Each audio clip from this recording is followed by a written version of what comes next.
ازاي الصحة؟ حلويات رمضان جزء أساسي من ثقافتنا وعاداتنا وتقاليدنا. ما ينفعش نشوف الكنافة والبسبوسة والقطايف والزلابية وما ناكلش منها. هنعرف النهاردة امتى ناكلها وازاي ناكلها، وناكل منها قد ايه من غير ما نضر جسمنا ولا حتى نزيد في الوزن. أفضل وقت لأكل حلويات رمضان هو بعد ساعة على الأقل من الفطار. تفتكروا ليه؟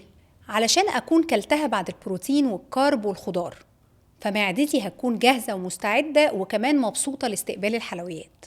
وجود كل ده هيخفف تأثير السكر المفاجئ على الجسم في حالة لو كلت حلويات في الأول. بالنسبة بقى للكمية، اخد قطعة صغيرة حوالي 50 جرام مش طبق. وطبعا مهم نركز على الحلويات اللي معمولة في البيت عشان أقدر على الأقل أتحكم في كمية سيرب السكر أو الشربات اللي بيتحط دايما على أغلب حلويات رمضان. أغلب حلويات رمضان 50 جرام منها بيكون متقارب في السعرات، يعني حوالي من 350 ل 450 سعر. الذكاء بقى إني أختار الأنواع اللي شربات السكر فيها أقل وتكون فيها مكسرات بكمية مناسبة، بحيث إن أحس بالشبع أكتر وبطريقة صحية. يعني لو قدامي طبق حلويات شرقي مشكل، أختار الكنافة اللي بالمكسرات مش اللي بالكريمة، أو قطعة قطايف محشية مكسرات. ليه بقى؟ لأن المكسرات هنا هتديني إحساس أكتر بالشبع، ده غير إنها دهون صحية مفيدة. قطعة صغيرة من واحدة فيهم كفاية جدا.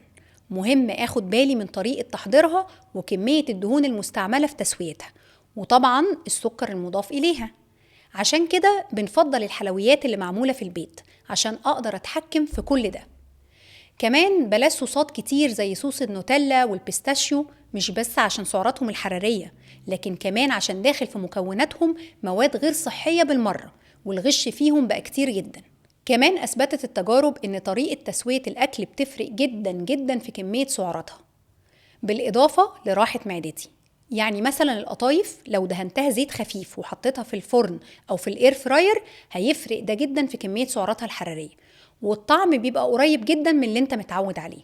وإن شاء الله هعمل حلقة كاملة بعد كده عن إزاي أقلل سعرات الحلويات اللي أخدها من غير ما أغير طعمها على قد ما أقدر. كلوا وانبسطوا وعيشوا أجواء رمضان، بس من غير ما تأذوا جسمكم أو تضروا صحتكم. وكل سنة وانتوا طيبين.